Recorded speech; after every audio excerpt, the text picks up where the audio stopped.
So বন্ধুসকল আজি টাউনত গৈ কি হ'ল চাওকচোন। সো আজি মুখতে ব্ৰাছডাল লৈ ব্লগটো আৰম্ভ কৰিলোঁ পাগলৰ নিচিনাকৈ। সো আজি দাদাহঁতৰ ঘৰত আহিলোঁ আৰু দাদাহঁতৰ ঘৰত আহিলে চাহকাপ খাবলৈ ব্ৰেডৰ সৈতে আৰু চাহকাপ খাই লৈ এতিয়া ৰিল চিল শ্বুট কৰি লৈ শুই আছোঁ। কৰিলোঁ অকণ দেৰিকৈ চাগৈ টাউন যাম, চিয়'ৰ নহয়, যাব পাৰোঁ নাযাব পাৰোঁ। তো গাইছ ওলাই কৰি ল'লোঁ, দেখিছে পূৰা কৰি ল'লোঁ, এজন টাউন চাই হওক। আজি বোলো ওলাই যাওঁ মাৰ সৈতে বহুত দিনৰ মূৰত টাউনলৈ। সেই যে সৰুতে ফুৰিবলৈ যাওঁ মাৰ সৈতে টাউনলৈ, ঠিক তেনেদৰে ওলাই গ'লোঁ আজি মাৰ সৈতে টাউনলৈ। আৰু অলপ কাম আছিলে বেংকত, আৰু ইয়াতে আহি বেংক পালোঁহি।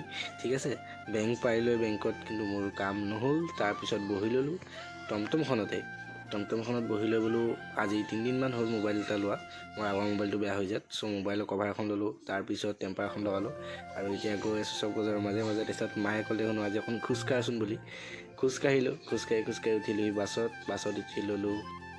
বাছত উঠিলে পালোঁহি আমাৰ তাজপুৰৰ ভৰলুকত। আৰু ভৰলুকত আজি ইমান ভিৰ কিয় সেইটো গম নাপাওঁ, কোনোবাই যদি জানে তেনেহ'লে ক'বচোন। আৰু আজিৰ ব্লগটো ইমানতে এণ্ড কৰিছোঁ, তেতিয়ালৈকে বাই বাই।